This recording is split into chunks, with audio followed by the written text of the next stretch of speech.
अस्सलाम वालेकुम। मेरा नाम वकार ज़का है। पाकिस्तान छोड़कर हर कोई जाना चाहता है, लेकिन जाना कहाँ चाहिए? कौन सा ऐसा मुल्क है जहाँ फ़ौरन आपको नौकरी मिल जाएगी? तो मैंने कहा थोड़ा आपको गाइड कर देता हूँ। देखिए, अमेरिका की अगर बात करें, यूरोप की अगर बात करें, यूके की अगर बात करें, ऑस्ट्रेलिया की बात करें, दुबई, सऊदीया, कहीं की भी बात करें, तो होता ये है कि जैसे ही पाकिस्तानी पासपोर्ट लेकर आप इमिग्रेशन पे पहुँचेंगे, तो वो आपका पासपोर्ट पकड़ेंगे और आपको कहेंगे, अरे पाकिस्तान से मेरा भाई आया है, 50% इसको बिजली में डिस्काउंट देना है, 20% इसको गैस की प्राइस में डिस्काउंट देना है। हमारे मुल्क में पेट्रोल की कीमत कोई भी चल रही हो, लेकिन ये पाकिस्तान से आया है, वहां महंगाई देख के आया है, इसके लिए 30% डिस्काउंट तो दे ही दो। अरे नौकरी तो फौरन दो, क्योंकि ये तो पाकिस्तान से आया है। बेसिकली हम में से ज्यादातर लोग हैं नाशुक्रे, और नाशुक्रे के साथ फुकरे भी। इसीलिए हमें कोई भी कुछ बता रहा होता है, हम कहते हैं हाँ जी, मुल्क से बाहर जाना ट्रेंड का हिस्सा है, हमें भी मुल्क से बाहर जाना चाहिए। सिर्फ पाकिस्तान में महंगाई है, बाहर तो चीजें बड़ी सस्ती होंगी, बिजली भी बड़ी सस्ती होगी, पेट्रोल भी बड़ा सस्ता होगा, नौकरियां तो हमारा वेट कर रही होंगी। मेरे भाई किस गलत फहमी में हो? इस वक्त अमेरिका में इंटरेस्ट रेट क्या चल रहा है डॉलर पे, वो जाके देख लो। फेडरल रिजर्व वहां चाहता है कि 2% पे महंगाई की रफ्तार को लेकर आए, इसलिए वहां जॉबलेस क्लेम क्या है इस दफा। अमेरिका के अपने लोगों की नौकरियां तेल हो रही हैं, तो पाकिस्तानियों आपको किस बात की नौकरी वहां मिल जाएगी? वेस्टर्न ममालिक में इंटरेस्ट रेट जो इनकी करेंसी पे इस वक्त चल रहा है ना, वो साफ दिखा रहा है कि इनकी इकोनॉमी बुरे नहीं बदतरीन हालात से गुजर रही है। ऑन ग्राउंड अगर जॉब करने का सोच रहे हो कि जी अमेरिका, यूरोप, यूके जाके मैं ऑन ग्राउंड कोई सऊदी दुबई में जॉब कर लूंगा, तो माँ बहन बेटी दोनों को काम करना पड़ जाएगा, इतनी महंगाई है वहां, और एक दिन में दो दो जॉब्स करनी पड़ जाएंगी। और जो मजे इस वक्त मासी ड्राइवर खानसामा रख के पाकिस्तान में लगे हुए, मेंटल हेल्थ जो आपकी बिल्कुल सेट हुई है ना, कि रिकग्निशन मिल रही है आपको, अरे वाह मैंने छोटी सी गाड़ी ली है, पूरा खानदान वाह वाह कर रहा है। बाहर नहीं मिलने वाला बेटा कुछ भी ऐसा। बाहर प्राइवेट जेट से भी उतरेगा, कहेगा ठीक है सो व्हाट, कोई सलाम ठोकने वाला नहीं है तुझे। जो मजे पाकिस्तान में इस वक्त लगे हुए हैं ना आपके, हाँ मजे किसके खराब होते हैं? जब आप फालतू के भगत सिंह बनने की कोशिश करते हैं। मैं सिस्टम को ठीक कर दूंगा, मैं सिस्टम को यूं आड़े हाथों ले लूंगा, एफआईआर कटवा के बैठ जाऊंगा, जेल में चला जाऊंगा, लेकिन मैं सिस्टम को ठीक करूंगा। अपने सिस्टम के खिलाफ हम बोलते हैं तो यहां हमारी एफआईआर कट जाती है 1 मिनट। दुनिया में कहीं भी सिस्टम के खिलाफ बोलते हो तो क्या आपको फूलों का हार पहनाया जाता है? सऊदीया में जाके कितने किस्से मिलते हैं, थोड़ी सी बात, अबे यहां तो कितनी कितनी बातें कर जाते हो, वहां इतनी सी बात करते हो उठा के गायब। दुनिया के अमीरों की लिस्ट में चौथे नंबर पर आता है नेटवर्थ के हिसाब से जैक मा, ये जो आपको सामने शक्ल नजर आ रही है ना इस बंदे की। चाइना की हुकूमत के खिलाफ थोड़ा सा बोला था, इतना पैसा होने के बावजूद गायब, नजर नहीं आ रहा था। जब इसने बोला मैं सिस्टम को ठीक करूंगा, खुदा की कसम खा के पाकिस्तानियों आपके हक की बात कह रहा हूं, बाहर अगर आ भी गए ना, और यहाँ शादियां हो गई, बच्चे हो गए, खासतौर में बेटियां हो गई, हाई स्कूल नहीं भेज सकते इसे, कहीं काले के साथ ना चली जाए, किसी गोरे के साथ ना चली जाए, अबे यार क्या करूं मैं, इसको पाकिस्तान भेजना पड़ेगा, कल्चर से करीब कैसे करूं?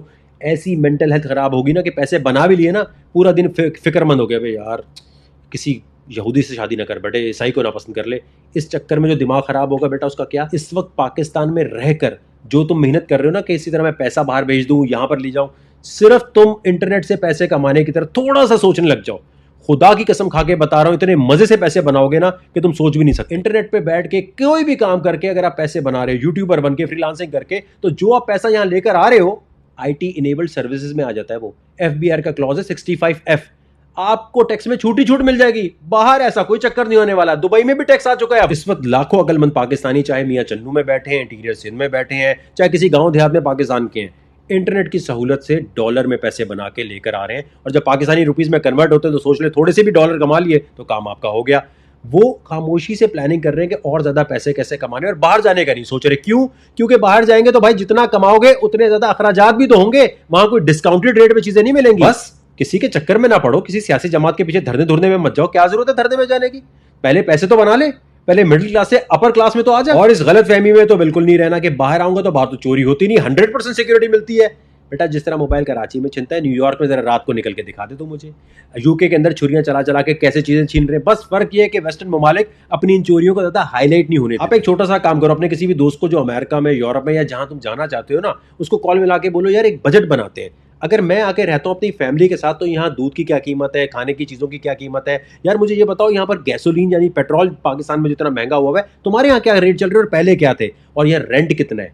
एक बजट बनाओगे ना तो खुद ही तुम्हारा दिमाग होगा, अबे यार मैं कहाँ जा रहा हूँ। मसला एक और ये भी है कि हम अपने मुल्क की पॉजिटिव चीज़ों को हाईलाइट करना नहीं चाहते। कोई पॉजिटिव काम हमारे मुल्क में करता है तो हम 100 खामियां निकालने लग जाते हैं। जैसे कि मैं आपको एक चीज़ दिखाता हूँ, जरा गौर कीजिएगा। श्रीलंका की इकोनॉमी जब तबाह हो रही थी, उनका आर्मी चीफ, कोई आर्मी वाला, कोई भी डिपार्टमेंट आया बचाने के लिए, कोई दूर दूर तक नजर नहीं आया। हमारे आर्मी चीफ साहब को भी ये करना चाहिए, नहीं आना चाहिए किसी मसले में, जाने दें डॉलर को 500 पर। क्या जरूरत है भाई मनी एक्सचेंजर्स के पीछे जाने की, क्या जरूरत है इनके ऊपर क्रैकडाउन करने की? मैंने आपको तकरीबन 308 पे जब डॉलर चल रहा था, तब मैंने कहा था कि गया डॉलर, जिस तरह मनी एक्सचेंजर्स के खिलाफ कार्रवाई शुरू हुई है, आर्मी चीफ साहब ने शुरू कराई, तो इस चीज़ पे अप्रिशिएट नहीं करना चाहिए। डॉलर 260 पे जाता हुआ नजर आ रहा है, अगर डॉलर लेके बैठे हुए हो तो बेटा बस गए तुम। सोचते रहोगे कि ये कभी ऊपर जाएगा, ऊपर नहीं जाने वाला, ये हल्का फुल्का हो सकता है आगे पीछे जाए, लेकिन जाना इसने 260 250 पे। और मैं इसलिए कहता हूं कि जनरल आसिम मुनीर साहब का शुक्रिया अदा करो। मैं कसम खुदा की आपको बताऊं, यहां नेगेटिव बात करने वाले हजारों हैं, यहां पर ऐसे लोग, अच्छा मेरा कोई प्लॉट नहीं फंसा हुआ डीएचए में भाई, मेरे पे कोई कत्ल के मुकदमे नहीं चल रहे कि मुझे आर्मी से दोस्ती करनी, मैं मेरिट पे बात किया करें। जो बंदा सही काम कर रहा है, जो सही तरह मुल्क को लेके चल रहा है, वो बोले ठीक है यार मैं नहीं पढ़ता भाई मसले में, मुझे क्या जरूरत है बिजनेसमैन को साथ बुला के बात करने। याद रखें दुनिया में जिसके पास पावर होती है उसी की बात मानी जाती है, लेकिन देखना यह होता है कि जिसके पास पावर है वो अक्लमंदी से पूरी कौम के लिए, पूरी नेशन के लिए किस तरह काम कर रहा है। ये जो तस्वीर मैं आपको दिखा रहा हूं लैरी फिन की, अक्लमंदों के लिए इशारा ही काफी है। देखिए इस वक्त फौज के पास अगर पावर है और फौज अगर अच्छा काम करने जा रही है, तो हमें फालतू की जमहूरियत, फालतू की सियासतदान, फालतू के इलेक्शन कराओ इस मुहिम में नहीं पड़ना। फिर कोई हमारे सर पर ऐसा आ जाएगा जो करप्शन कर करके माँ बहने कर देगा, या फिर कोई ऐसा इनकॉम्पिटेंट इंसान आ जाएगा जिसको ये नहीं पता कि पबजी गेम खेल कर लोग रेवेन्यू बनाते हैं, पबजी गेम उठा के अपनी बीवी के बोलने पे बैन कर देगा। मैं रिक्वेस्ट करता हूं कि अगर फौज अच्छी नीयत से काम करने लग रही है, कितना आसान था अफगान बॉर्डर में फौज कहती है हम भी खाते रहते हैं, डॉलर अपनी जेब में डालते हैं, यार क्या जरूरत है मुल्क को कौम के लिए कुछ करने की, क्या जरूरत है मनी एक्सचेंजर को कुछ पकड़ने की, हम उल्टा सपोर्ट दे देते हैं, हाँ यार करो, थोड़े डॉलर हमें भी दे दिया करो। मुल्क को कौम के लिए सच्चे दिल से अगर सोच रहे हैं, जो मुझे नजर आ रहा है, तो मैं चाहता हूं पूरी कौम सपोर्ट करे, फालतू की शख्सियत परस्ती से बाहर आ जाओ कि हमें जी पूजा करनी है फलाने सियासतदान की, हमें उस सियासतदान के लिए नारे मारने हैं। हमें फौज को फुल सपोर्ट करना चाहिए। इसलिए हमें कहना चाहिए कि भाई डीएचए मैन्युफैक्चरिंग यूनिट खोल दें, अस्करी मैन्युफैक्चरिंग यूनिट खोल दें। जो भी बंदा पाकिस्तान में कुछ बनाने की बात करता है उसको इतनी सहूलत दे दें कि वन विंडो ऑपरेशन हो, उसको इतने सारे इदारे आगे तंग ना करें। और खुदा की कसम ये फौज कर सकती है। मुझे पूरा यकीन है कि पाकिस्तानी मैन्युफैक्चरर को जो इज्जत सहूलत मिलनी चाहिए थी वो सियासतदान नहीं दिला सके, कोई पॉलिसी ऐसी नहीं बना सके कि यहाँ सहूलत मिले, वो फौज करवा सकती है। एक्सपोर्टर को जो हीरो बना के दिखाना चाहिए टीवी पे, मीडिया पे, देखो इसने इतनी एक्सपोर्ट की, ये हमारा असल हीरो है। मैन्युफैक्चरर और एक्सपोर्टर को हीरो बनाकर हमारी फौज आगे ला सकती है, इनके लिए पॉलिसीज ऐसी बनवा सकती है कि ये सहूलत से काम कर सकते हैं। और याद रखें पाकिस्तान से अगर आपको प्यार है ना, तनकीद नहीं, ड्रामेबाजी नहीं कि हमें जमहूरियत चाहिए, जमहूरियत आगे तो फौज चाहिए, हमें सिर्फ इस वक्त एक रोड मैप बनाकर फौज को प्रेजेंट करना चाहिए। मैं अपना रोड मैप बनाकर इस तरह प्रेजेंट करूंगा, आपको अपना रोल प्ले करना है, आपको तनकीद नहीं करनी सोशल मीडिया पे, हमें फोकस करना है किसानों के ऊपर। आइंदा साइबर पैंडेमिक प्लान हो रहा है, किसानों को हीरो बना के सामने दिखाना चाहिए, टीवी पे इनको लाना चाहिए ताकि किसान बनना ट्रेंड में आए। जिस तरह लक्स अवार्ड्स होते हैं, जिस तरह हम टीवी अवार्ड्स होते हैं, इस तरह किसानों के अवार्ड्स मेन स्ट्रीम चैनल्स पे आने चाहिए कि देखो इसने इतनी अच्छी काश्तकारी की है। जब तक इनको ट्रेंड में लेकर आएंगे, टिकटॉक पे बार बार किसानों को दिखाना चाहिए कि देखो इसने इतनी अच्छी काश्तकारी की है, हुकूमत की तरफ से ये अवार्ड मिलता है।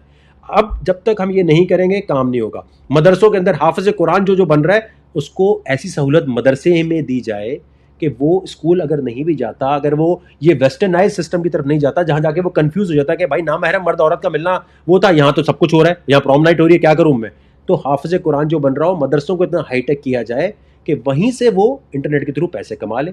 डिग्री की क्या जरूरत है, इतने प्रोसेस, लंबे प्रोसेस से गुजरने की क्या जरूरत है अगर वो नहीं गुजरना चाहता। वर्क फोर्स जो है उसमें खवातीन को शामिल करने के लिए सहूलत लाई जाए, कम से कम घरों से काम करने के लिए इंटरनेट फ्री दे दिया जाए कि भाई अगर कोई खातून घर में बैठी है और वो इंटरनेट पे कोई भी फ्रीलांसिंग कोई काम कर रही है, चलो हुकूमत ये कर सकती है, उसका इंटरनेट फ्री कर सकती है, चलो उसको कोई ना कोई तरीका ऐसा दे सकती है कि हाँ यार घर से बैठ के कमा लो, अगर बाहर आने में कोई माशरे में कोई और कल्चर का प्रॉब्लम है। इसके साथ आर्टिफिशियल इंटेलिजेंस को एग्रीकल्चर में शामिल करने के लिए एजुकेशन के प्रोग्राम चलाए जाएं, अवार्ड्स रखे जाएं, रिकग्निशन रखी जाए। देखें जितने अवार्ड्स पाकिस्तानी को ना थोड़ी सी रिकग्निशन चाहिए होती है, थोड़े से अवार्ड चाहिए होते हैं। आज रख दें जी तुम ये काश्तकारी करोगे, तुम इस तरह आर्टिफिशियल इंटेलिजेंस को अपने एग्रीकल्चर में शामिल करोगे, तुम्हें ये अवार्ड मिलेगा। देखें किस तरह से लोग काम करते हैं। फ्रीलांसर्स के लिए पेपैल पेमेंट गेटवे लाने के लिए फौज लाजमी तौर पर काम कर सकती है, जो आज तक कोई सियासतदान नहीं कर सका। मुझे पूरा यकीन है कि फौज कर सकती है।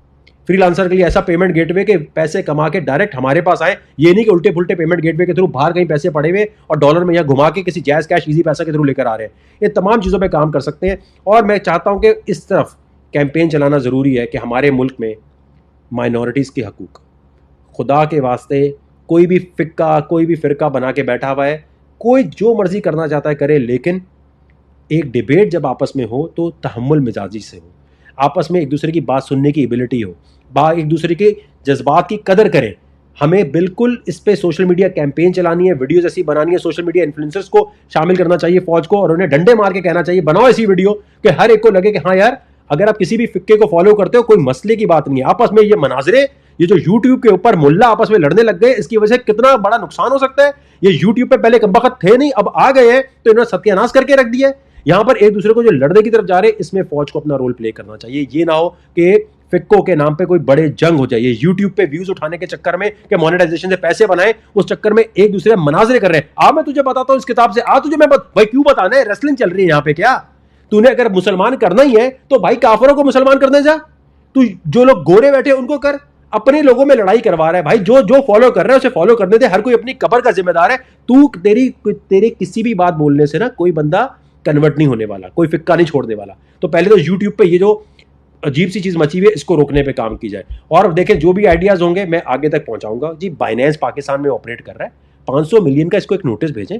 ये 2018 से कारोबार कर रहा है ना, ये जितने एक्सचेंजेस पाकिस्तान में क्रिप्टो का काम कर रहे हैं, ये सब पाकिस्तानी खजाने में 500 मिलियन सब मिलकर जमा कराएं। भाई वो बाद में देखते हैं रेगुलेशन, लेकिन अभी तो जमा कराएं। इस तरह के जितने आइडियाज होंगे कि हाइड्रो पावर के थ्रू क्रिप्टो की माइनिंग जो है केपीके में खोली जाए, कि अगर हाइड्रो पावर से खोली जाएगी, बिजली यूज नहीं हो रही, सारी दुनिया के लोग आके माइनिंग मशीनें सवात में, बहरीन में लगाएंगे, वहां की जमीनों की वैल्यू भी ऊपर जाएगी और फॉरेन पैसा भी आएगा। तो जो भी बातें भाई हमारा काम है आगे तक पहुंचाना, लेकिन मुझे यकीन है इस दफा जो फौज का निजाम आ रहा है ना सामने, जिसने दिल से उन्होंने डॉलर को नीचे लाने के लिए काम किया है, ये बाकी काम भी करेंगे। हमें पॉजिटिवली सपोर्ट करना है, तनकीद के बजाय हमें रोड मैप देना है कि सर ये आइडिया सुन लें आप।